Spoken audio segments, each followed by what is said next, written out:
Green. It'll take a little moment to get it situated. Can you guys see my screen? Yes.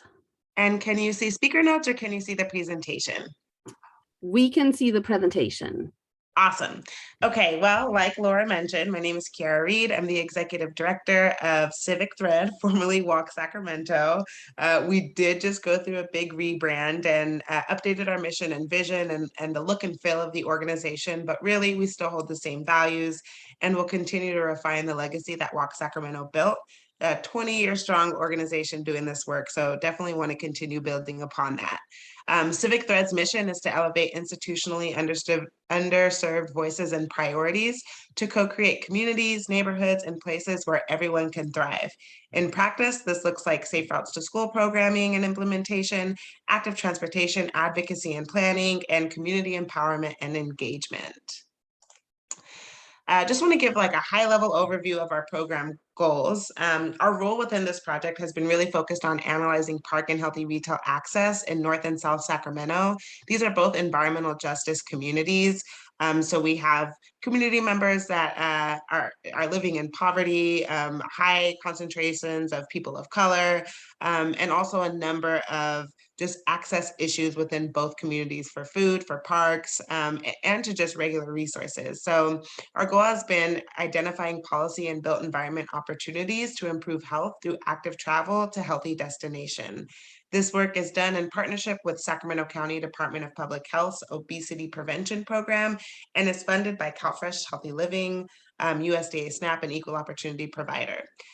For a little context, in 2018, the county partnered with Walk Sacramento, Civic Thread, to identify strategies that focus on improving pedestrian and bicycle access to healthy destination, so specifically the parks and healthy retail. So improving pedestrian and bike access along routes to these everyday destinations not only encourages greater end use of the parks and healthy foods, but also has additional physical activity benefits from using active transportation instead of driving to those destinations. So building off a toolbox of resources that we've developed in 2019, I believe, Civic Thread, formerly Walk Sacramento, focused on analyzing park and healthy retail access in North and South Sacramento. So traditionally, access to parks and healthy retail sites has been viewed in terms of proximity or the number of homes located within a half mile of a park or a healthy food store.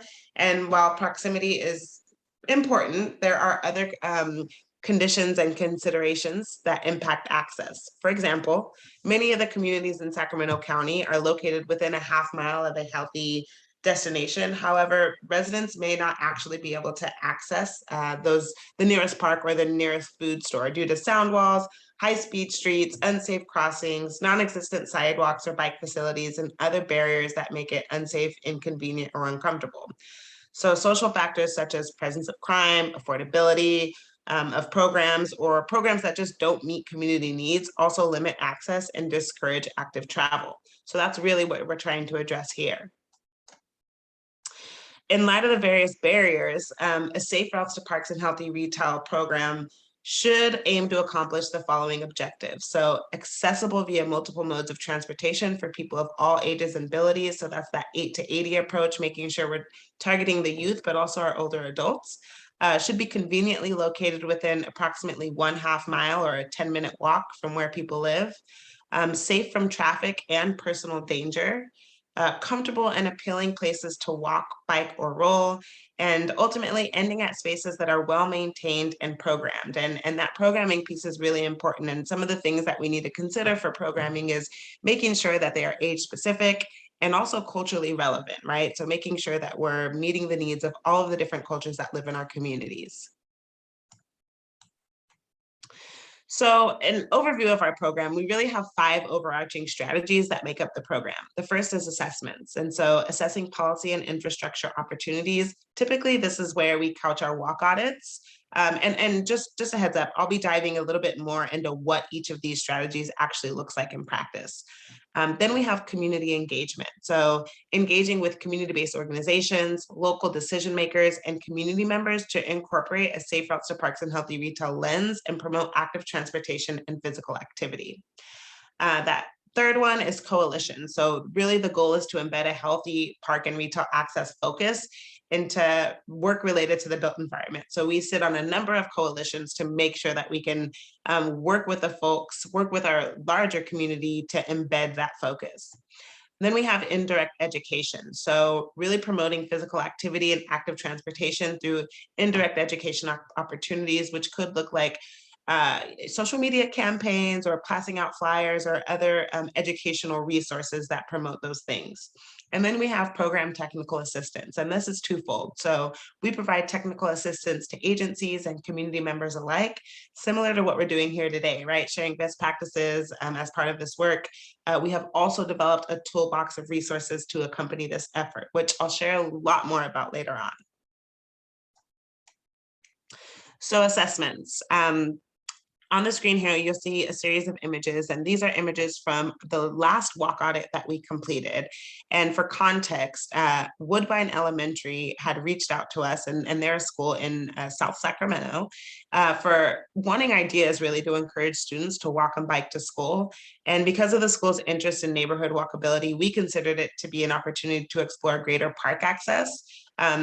There's a park really close to Woodbine Elementary called Woodbine Park.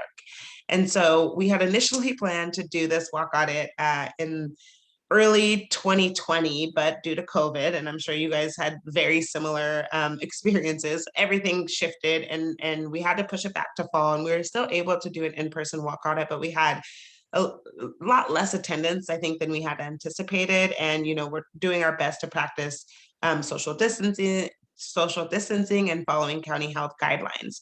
Ultimately, we had a small in-person walk audit on September 16th of 2020 with 6 participants, including Civic Thread, formerly Walk Sacramento staff. We partnered with a local advocacy organization called Brown Issues, and we also had some Sacramento City staff students as attendees. So key takeaways were, of course, COVID-19 precautions, small group, only six people, socially distanced. Along the street that the park is, 24th Street, we saw high speeds, limited safe crossings, poor lighting, and lack of relevant programming or amenities at the park. Some of those outcomes that we identified are positive feedback on a walk audit toolkit that we created as part of our toolkit resources, strong engagement via social media, and interested in following up with the community around action planning. So we develop a report. We work with the community to make sure that everything within that report is reflective of their community needs and priorities. And then that report is used as an advocacy tool to go advocate for, you know, some of these recommendations to be implemented at either neighborhood association meetings, city council meetings, and the like. Community engagement. So community engagement, again, there's multiple areas of the community engagement, right? So we have actual community members engaging with those folks, engaging with our agency partners, and then also engaging with community-based organizations. And the example that I'm using today is a partnership that we had with Sacramento area bike advocates, where we were working to launch a slow and active streets pilot activity. So we did this specific event in Cabrillo Park neighborhood of South Sacramento, again, another environmental justice neighborhood. And so we had been engaged in slow and active streets conversation with the city of Sacramento and other CBO organizations, but the Cabrillo Park pilot specifically provided an opportunity to engage in a truly community-led effort, which maybe wasn't the case for some of the other efforts that were led in the city. And we had a great event. We had 2 activations in South Sacramento, one at Success Academy and another at Rosa Parks Elementary.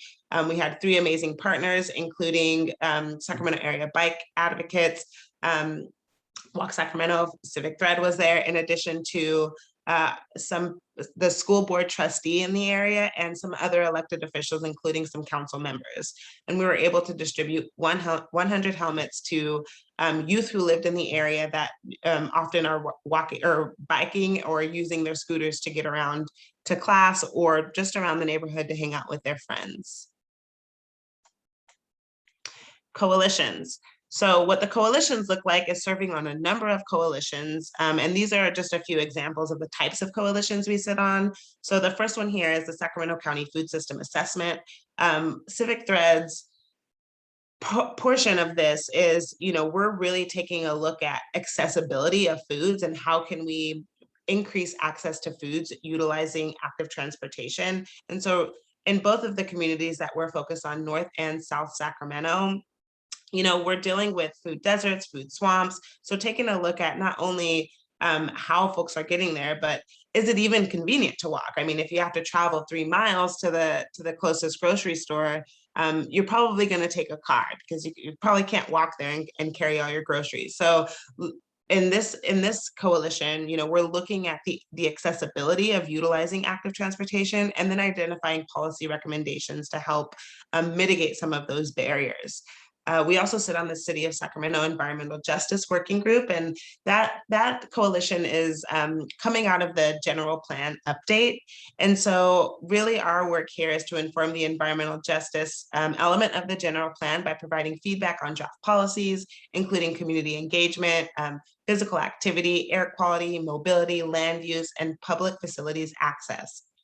We also served on the Transportation Priorities Plan, and this one is a little twofold, right? Because for this one, it is a coalition, but we're also providing technical assistance to ensure that the way that the city prioritizes that Transportation Priorities Plan and figures out that prioritization method actually meets community needs. So the goal is to create a prioritization for backlog of maintenance and infrastructure improvement projects within the city and figuring out how to engage the community in that process in addition to actually prioritizing those projects.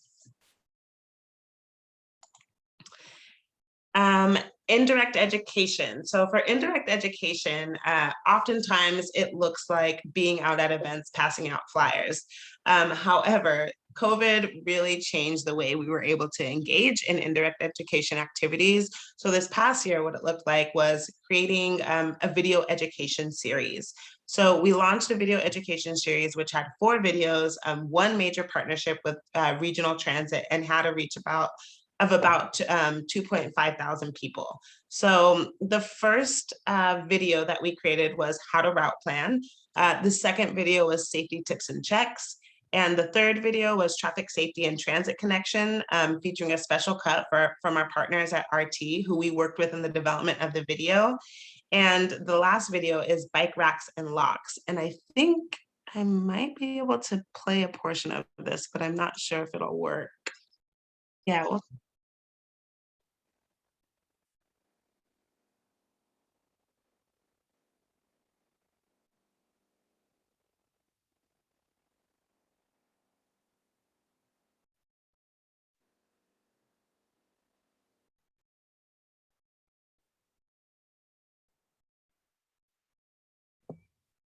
I don't know if it's coming with tone, but we don't hear any tone.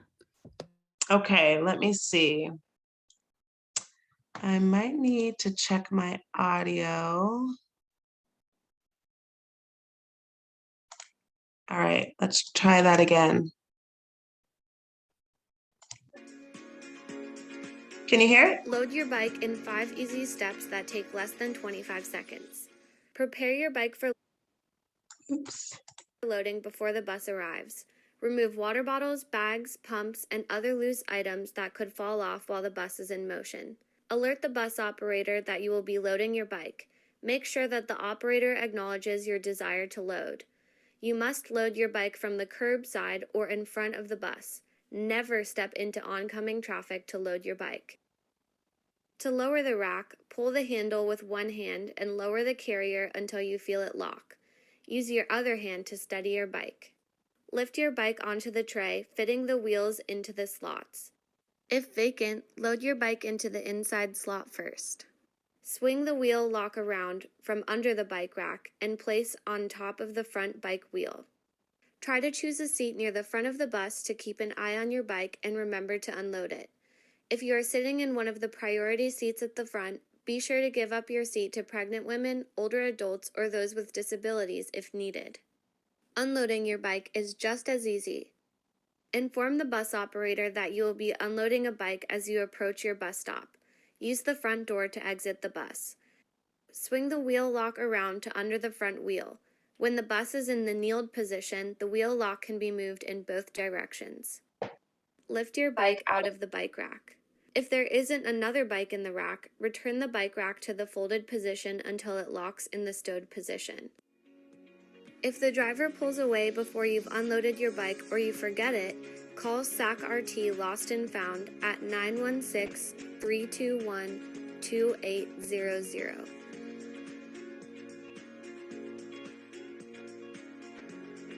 Once you are on the platform, wait for all other passengers to enter or exit the light rail before boarding. Currently, you must carry your bike up and down the stairs to access all light rail trains, but SAC RT is getting new low-floor light rail trains where you can roll a bike or mobility device right onto the train. You will start seeing those trains on the light rail system in late 2022.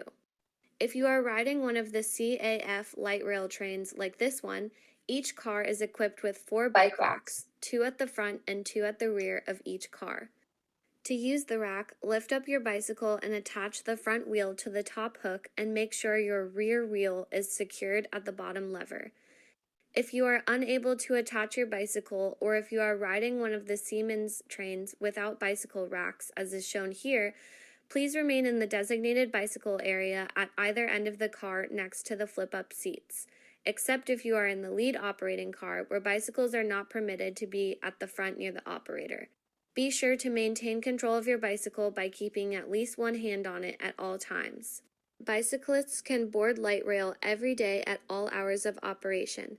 However, in the first car, no bikes are permitted at the front of the car, which is All right, so you guys get the idea there. So that was just a special cut of one of our Active Travel 101 video series. And again, this was the one that we had a great partnership with Regional Transit in the creation of the video. And it was great for them as well, because they actually didn't have any educational materials around how to load your bike on bus and light rail. So it was a great opportunity for both organizations to collaborate.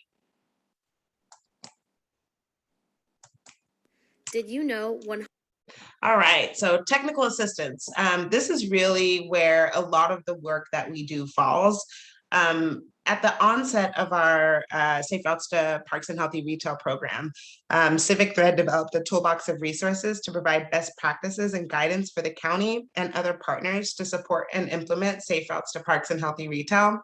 So using the toolbox as a model for Safe Routes to Parks and Healthy Retail planning, we've been conducting in-depth community engagement and providing technical assistance around several park sites and healthy retail corridors in the county, and working with partners to advance policy and infrastructure change. So on the screen here, you'll see a number of those resources. There are a bunch more. So what you can see on the screen is existing conditions. There's also policy and assessment best practices. And then we have resources like our programming ideas for activating routes to parks and healthy retail, a crime prevention through environmental design or CEPDED toolkit, and also things like walk audit toolkits and how to really engage your community. So public participation, but doing it in a way that is meaningful and authentic. And so the way that we approach this technical assistance is, again, through the creation of these resources and then working to promote these resources and share these resources. So we've done about 5 webinars with 7 guest speakers and 115 attendees total. The webinars have been primarily focused on each one of these toolkits. So we've done a webinar on complete streets, a webinar on CEPDED, on park programming and accessibility, healthy development review webinars. So webinars are one of our leading ways of sharing this information. Another form of technical assistance that we do is assisting the county in their review of development proposals on an as-needed basis. And really this is to support them in their project review committee. So the County Department of Public Health has a seat on the project review committee at the county level to look at proposed new developments. And so what we do is we provide technical assistance because at Civic Thread Walk Sacramento, we've had an arm of development review almost as long as we've existed. So really looking at making sure those developments are promoting active transportation, and also making sure that whatever development is going in place is keeping in mind things like environmental justice and air quality.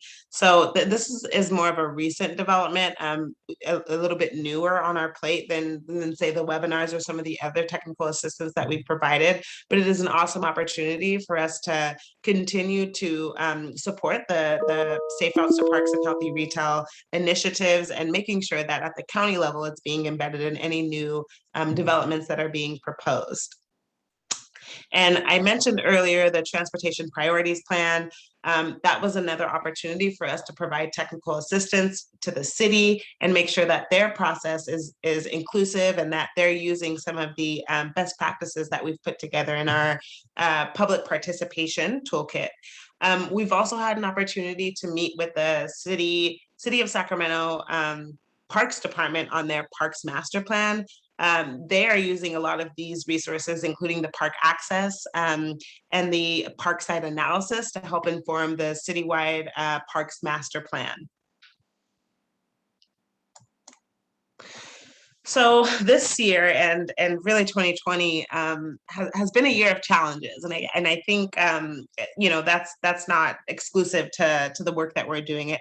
Everyone is facing the challenges of COVID-19. So some of the biggest challenges that we face in implementing this project is, in the past 2 years, has been around just county health guidelines and making sure that we can effectively and authentically engage with the community, in a virtual setting. And I think the other side of that is, the community members that we're serving. We're talking about environmental justice communities where, the families are struggling to put food on the table, and they have competing priorities, right? They are trying to figure out like how they're going to get to work, how they're going to teach their children when their children are at home effectively for school. So it really was a challenge this past year. And I think, in addition to the competing priorities at families, we have our CBOs who were pulled in a lot of different directions, trying to make sure that they could meet the new needs of the community. So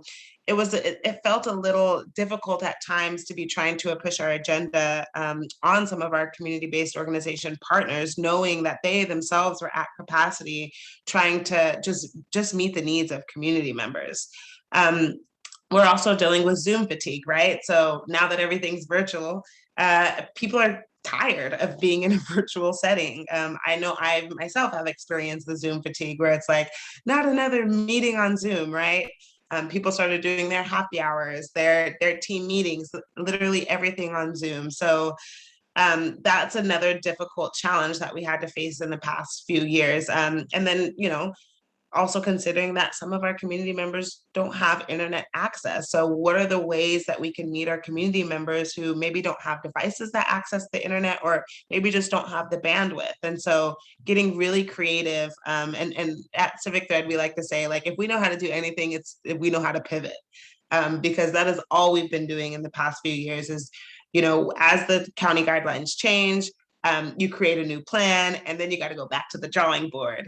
And again, it's not exclusive to the work that we're doing. I think it's definitely something that everyone here on the call has dealt with. And lastly, the Delta variant, mostly a challenge because there was this little glimmer of hope, I think, sometime in late spring, early summer, where it really felt like things were going to get back to normal. And we started shifting the way we were doing work, moving away from the virtual platforms and trying to go more in depth into the in-person community events. And it really felt like there was, we were shifting the narrative with COVID. And then just like that, the Delta variant came, and it was, almost, backtracking and trying to figure out, okay, now we need to reorganize all of our events, our structure, and go back to the drawing board again. So definitely a year of challenges, but again, if we learned anything, it's definitely how to pivot. And now, I think our own personal toolboxes are a little bit more full, because we're very adept at holding things in person, because that's what we've been doing for the past 20 years. And these past 2 years of figuring out how to do everything virtually, while it was challenging, is definitely a plus and another tool to add to our toolbox. So looking towards the future, Parks and retail access planning. So we are currently looking to host some walk audits along 21st Avenue. It's just about southeast Sacramento. There's a community member there who there's like a green space, almost a median in his neighborhood that has never really been used it's owned by the public utilities department. It's never been used for like physical activity or really as a park. So it's just kind of like a vacant green space. And the community members there are really hoping to activate that space, figure out if they can do like some community gardens. We're trying to figure out some safe crossings from the homes to that space. And so we'll lead a community-led walk audit to figure out what kind of infrastructure recommendations we can make. We also have a food access survey that's in the making and in partnership with PHI, Public Health Institute.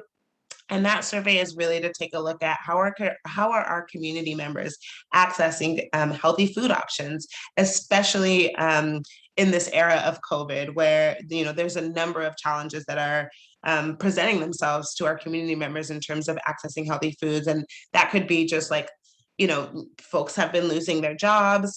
Transportation is always a barrier. And then also just accessibility. So the neighborhood that I live in, which is one of the areas that we serve, there's no grocery store. So understanding the barriers so that we can create some policy recommendations to improve that food access. In terms of technical assistance, we're continuing to share the toolbox of resources with our neighborhood groups, agencies, and partners. For example, someone just reached out to us about wanting to do a walk audit in their community, and we have a toolkit for that. So if we don't have the capacity to support and leading that walk audit, one of the things we can do is package up that toolkit, work with them to go through that toolkit so that they can lead that walk audit themselves with their neighbors or with their families. We're also really excited to continue supporting the county's Department of Health's involvement in the project review committee, because again, it's really near and dear to our hearts to making sure that any new development proposals are keeping in mind accessibility, safety, making sure that that environmental justice concerns are being taken into account on any new developments that are coming about.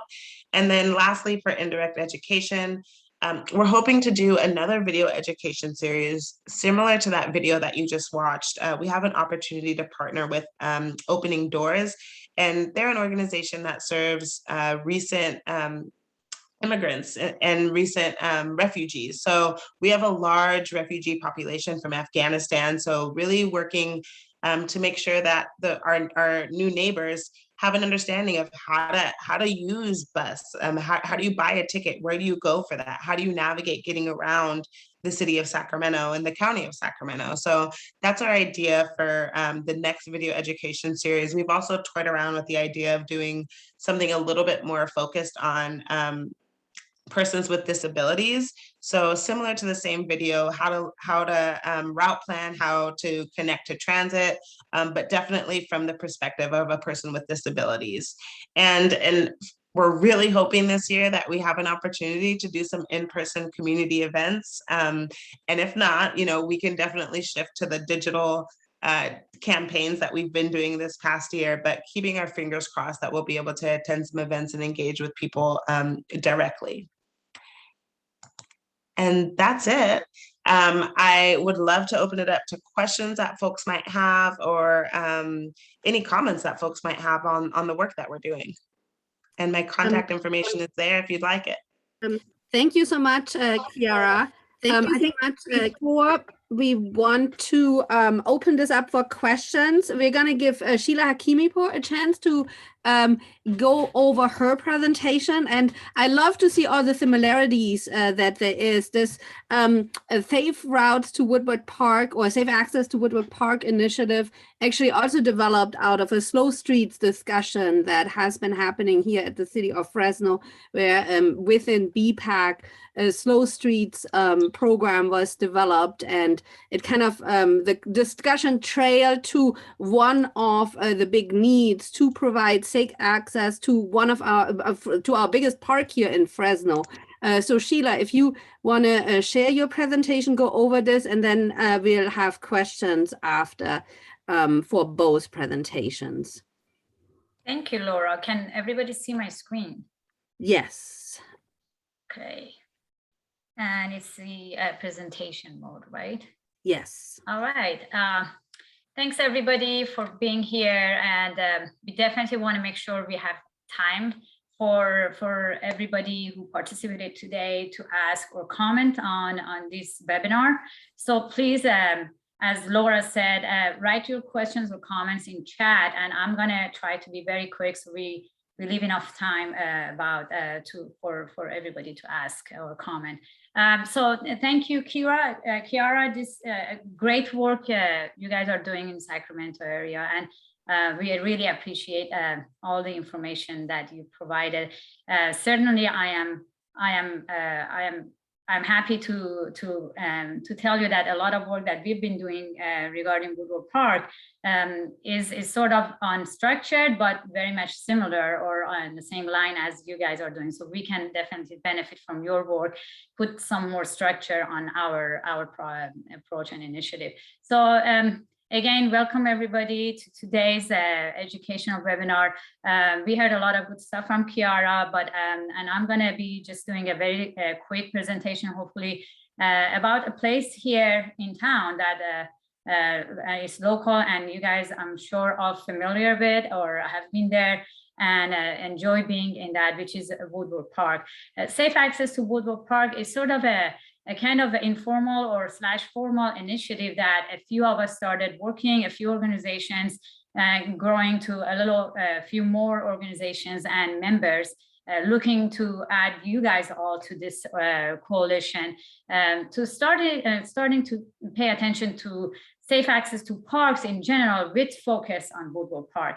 And you know, many reasons for that. One is really we need to live up to our expectations. And we claim to be a bicycle-friendly community, meaning a pedestrian-friendly community, but in reality, all of us who live in Fresno, it's just not on-the-ground reality, and there are a lot of issues with safety for bicycles and people that are walking our streets. I also want to share this interesting post that a few of us noticed on an international platform, which is called Urban Cycling Institute, from our legendary William Saroyan in Fresno, that the bicycle is the noblest invention of mankind. It's just ironic to see this and knowing that William Saroyan is from Fresno, and his quote is all over the globe to advocate for biking, and then yet Fresno has a lot of issues with biking. So we have some way to actually live with what were legends foresaw for us. And so again, why Woodward Park? Certainly Woodward Park is not on any of the census data or Cal Environment Screen disadvantages communities in a geographical point of view. Woodward Park is in a northeast Fresno, and we often hear like, oh, Woodward Park is in a wealthy area of Fresno, doesn't need more attention. There's everything already there. But the reality is that it's everybody's park. It's a regional park. It's a landmark for Fresno. We don't have any other park really close to Woodward Park. Roding Park also is an important park, a regional park. So these two parks are everybody's park. And there are a lot of regional events and sport events that happen there. Thousands of people come to Woodward Park, and safe access to Woodward Park is important for everybody. And many people use the bus, or they walk or bike to Woodward Park, even if they come from a distance area. So it is an important issue for everybody. Woodward Park is also a family park for almost all Fresno. I can claim that most of the people who live in Fresno has experience to be in Woodward Park. It's everybody's park, and people go there with their family to bike on the trails or to picnic on a weekend. So it's a place for everybody to go. It's a place for our kids to grow and make memories and cherish those memories. It's an inseparable part of the life for any kid in Fresno. And yet this jewel of our town is basically not really inaccessible in a safe way. And in one side, Highway 41 is completely barricading it, and on the other side, it's wrapped between expressway, Friant, I don't even call it Friant Road, is expressway, and then and in one side from smaller side with Autobahn, which that also is becoming more and more heavy with traffic and unsafe to access.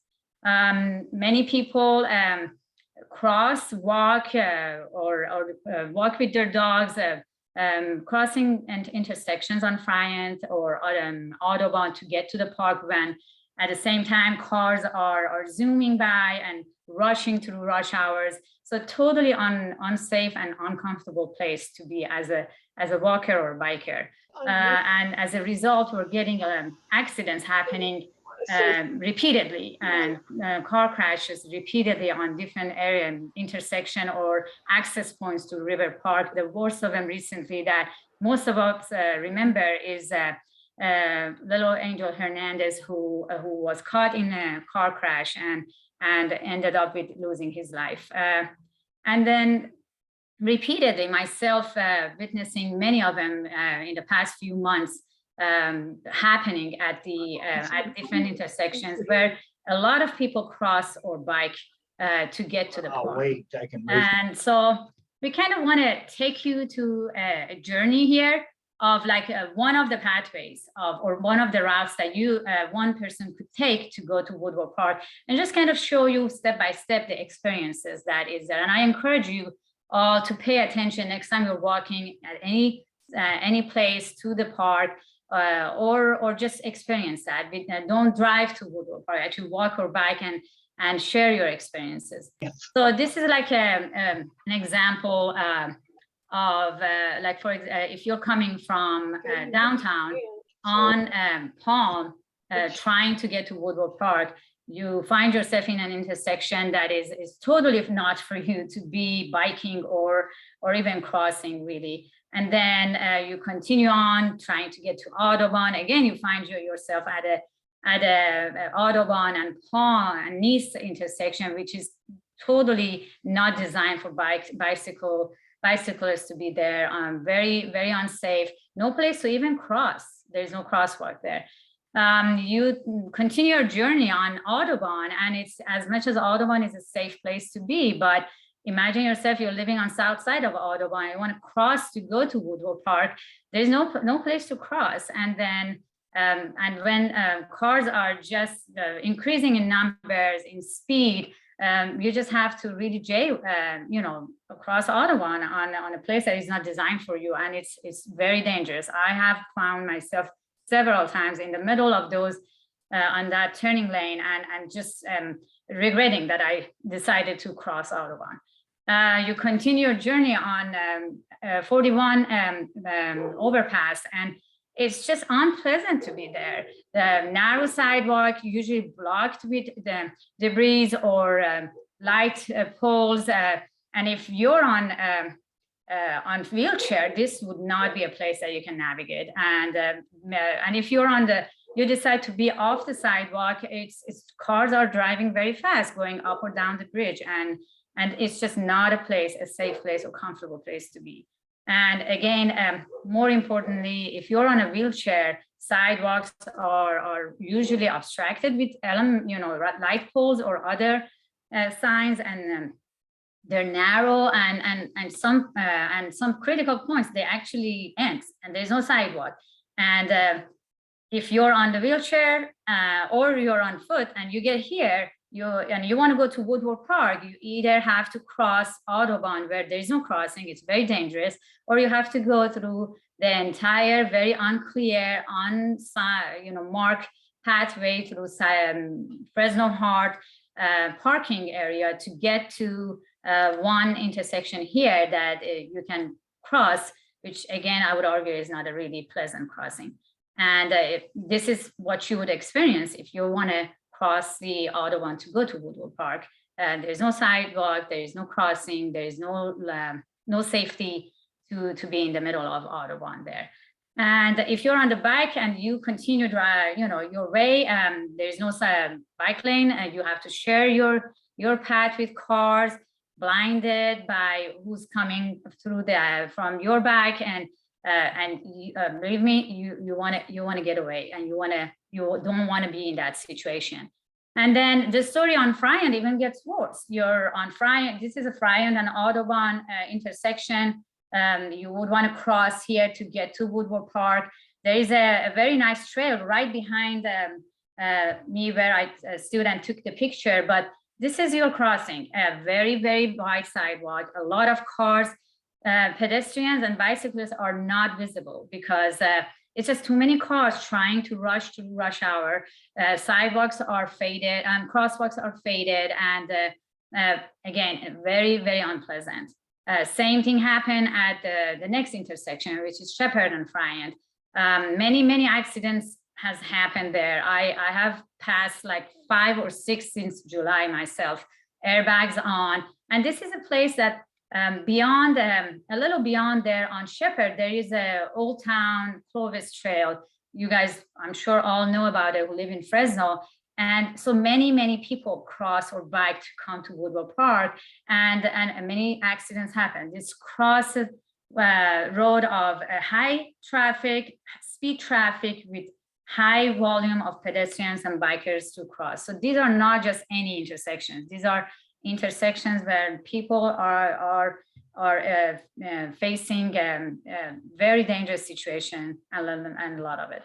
And so definitely not designed for a trail to continue on. This is supposed to be a safe trail, getting into the park and not be dangerous. And then the crown of them all is Friant and Fort Washington, where many people park in that parking area in Fort Washington because they want to get their coffee, they want to have breakfast or lunch, and then they want to walk to the park, or they just don't want to go through the hassle of parking in the park because there are not enough parking. And then many people have to cross this when more and more cars speeding up from already developed area in the north, which are increasing in the county area, and all they think about, like, I need to get to work. And this is where the accident that took the life of a little 10 years old Angel Hernandez happened. So anyway, we heard a lot from Kiara, and we do have, I mean, there are a lot of solutions. We've been working with the city of Fresno and council members and talking and brainstorming, and just going very quickly through some solutions that we suggested, a little more clear crosswalks or bike lanes, protected bike lanes when it's actually just 2 feet of extra space can make a huge difference.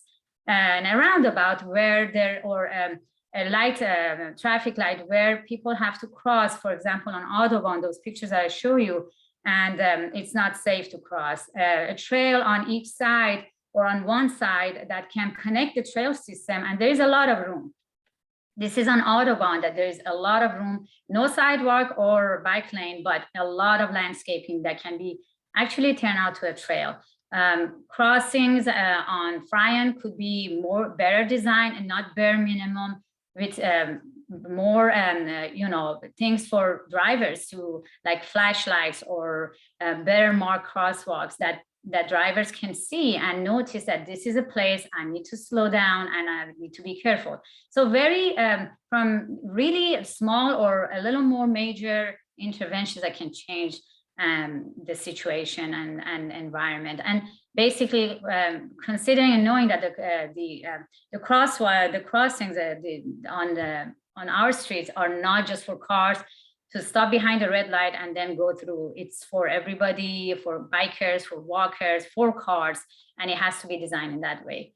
I mentioned our coalition, and I invite you again all to be part of it. We are neighborhood representatives. We are different interested group, community advocacy groups, and then the city of Fresno, Councilmember Carbasi and Bredefield, public work and traffic engineers, all been kind of working on this. And we had community events and walk audit with city staff and council member Karbasi and Bredefield, the whole entire route, about 4.5 miles when it was not cool like now, and look at all the issues and hot spots.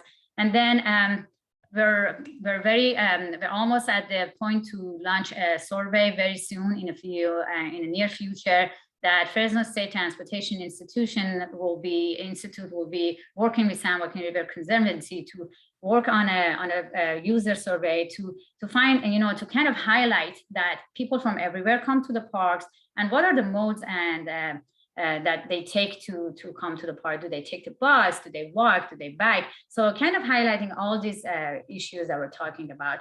And then we're having a series of meetings and webinars like this one today, bringing speakers like Kiara to create awareness and to create educational opportunity and to build support. And hopefully with everybody on board, one day we can claim confidently that we live to our expectations, and we live to our expectation that our legendary William Storian was foreseeing. So thank you so much. And I think, Laura, we can now open it to everybody here to ask questions or comment. Yes, thank you so much, Sheila. And thank you so much again, Kiara. And I'm excited to dive into the questions and answers. A lot of great information. Calhoun had his hand up a while ago. Did you still have a question? Do you want to start off? You're muted. We need to unmute you. We cannot hear you. Okay, there you go. Yeah. Okay, all right. I was having problems with the chat. We've, as you know, we've got this $30 million pouring in every year, beginning this year, with Measure P, right? Yes. And that's to improve parks. I mean, that's the primary purpose of it. And I see periodically little short stories in the newspaper that they might put most of the money into the parks in the southern part of the city and so forth. I don't know what's going on that. Can't we better tie into that $30 million? And in what Sheila did, which was excellent, put that into writing and send that to, or present it to who's ever running this Measure P, and get the necessary monies and get on top of that, rather than running one study after another. I'm afraid that we're just going to do studies and talk, and that money's going to get frittered away on somebody's decisions, which aren't what we want. Well, I'm not familiar with all the funding mechanisms for Measure P, but I know that they do allow project suggestions. So if you have a suggestion for a specific space in Fresno that needs improvements in their parks, or also potentially parks access, because some of that money can go for active transportation, you can submit a proposal to the Measure P committee. Sheila, do you want to add anything to that? Sure. Measure P is, thankfully I can give you some insights because I'm on a consultant team working on Measure P. So Measure P has a lot of different buckets. For example, there are buckets for San Joaquin River Conservancy, trails. There are buckets for access, safe, clean streets, and there are some funding buckets that could actually apply to Woodward Park, but one of the key provisions for Measure P is to focus on highest need neighborhood. And the Measure P meetings has been going on now since September, and there is a highest need neighborhood map now that is actually today, maybe right now, the council is reviewing and adopting. So 50%, or I think 50%, don't quote me on that, but almost 50% of the funding has to go toward highest need neighborhood. But still there's a lot left that can go toward parks like Woodward Park or trails So not everything that we're talking about, but components of it in the future for sure. Yeah, well, that's true. I understand that, but we're making the case that people are dying trying to get into Woodward Park. Doesn't that raise the issue of Woodward Park higher than anything else? I would, that's what got us going here locally, is people trying to cross the street, and you made an excellent presentation, you made the case for it, that people are dying and getting hurt and so forth. So doesn't that raise Woodward Park's access, or what we've been talking about and what the Sacramento people are talking about, really a high priority? I mean, as opposed to building another park somewhere? That's my point. It's $30 million every year, $30 million. That's a lot of money.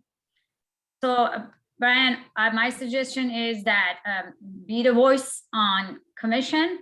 Please attend those meetings and be the voice for that. And I think absolutely the survey that we're going to be doing with Fresno State is going to highlight the fact that Woodward Park is a high priority. Okay, wonderful. I just, with regards to the time, I want to make sure we answer a couple of other questions. Another one for Sheila. Sheila, will you also be doing the same work for Roding Park?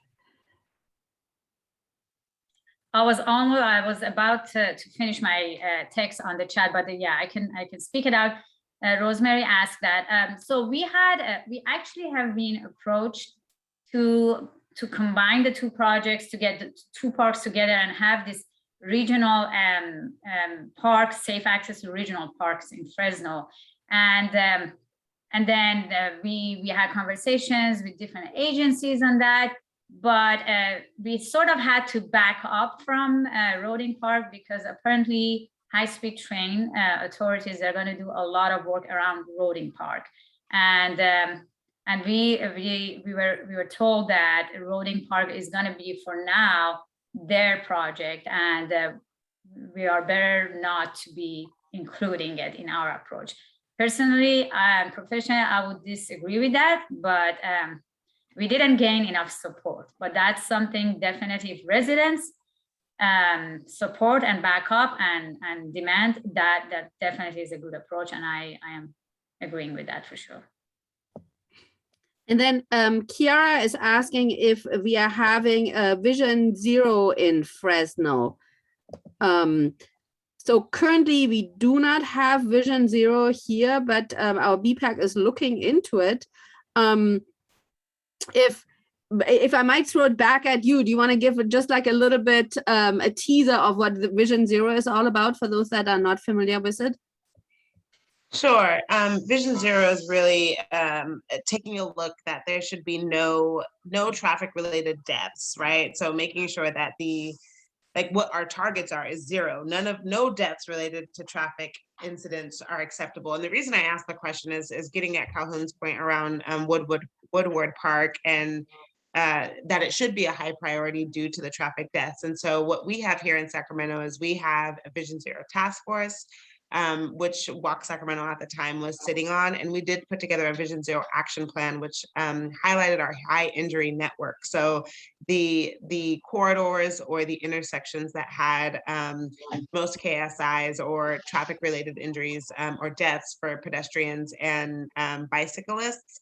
And then part of that action plan is prioritizing investments at those intersections. So if the intersections around Woodward Park are identified in something like a Vision Zero action planning report, that could be a tool to help you advocate for infrastructure improvements in that area. I think also the walk audit, just kind of on that note, the walk audit report, I'm not sure if one was developed, but that's typically how we use a walk audit report, is to arm community members with talking points and infrastructure recommendations. They can go to the city council members and say, hey, we just worked with Civic Threat on this walk audit report, and here's the things that need to be improved.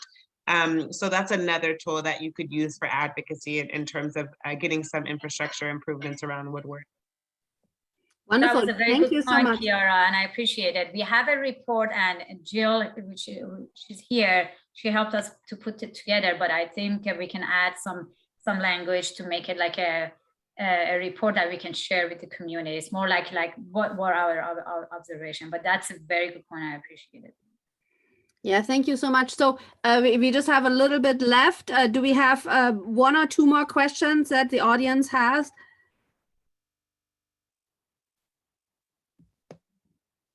Go ahead, Tony.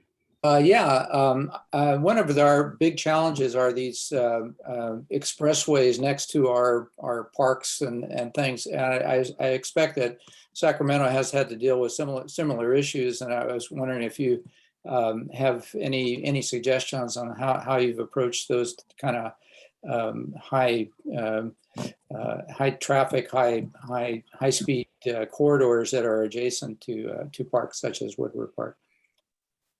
Yeah, that's a great question. And typically, I mean, we've found walk audits very useful in identifying some of the barriers that might take place at some of those intersections. I think also Vision Zero has really been a helpful tool in pushing the needle on making some of those recommendations. For example, there was a recent death at an intersection, Martin Luther King and Broadway, which is identified in the Vision Zero as a high injury network. And so the city is taking a look at this intersection, and we just had a community meeting yesterday, and it's like, well, what is the city doing, right? And they're like, well, we have this plan, and it's, you know, we'll make some infrastructure improvements in 2024, but it's like, no. Those improvements need to be made sooner than later, because we're continuing to see deaths there, and you've already identified it in your high injury network in the Vision Zero report as an intersection that you know that people are losing their lives. So having that tool has really helped us push the needle. We're still waiting to see what the outcome is of how the city is going to treat this, but it's another resource that we can use to say, oh, no, you've already identified this and we're still seeing deaths here. And, you know, now we can rally with community and figure out how we can better support advocacy around that intersection, given the Vision Zero report that we already have at our hands. Okay, wonderful. Thank you for the answer. Any more questions that are very pressing? Please unmute yourself. Other than that, thank you so much, Chiara and Sheila. Chiara, this was so informative, and I'm so glad that you're putting on such a great project in Fresno program, a great program in Sacramento, and hopefully we'll have something similar here in Fresno at some point. Certainly, there's a lot of elements together, but I love how you're pulling this all together. And Sheila, thank you for representing the coalition on the Woodward Park Coalition.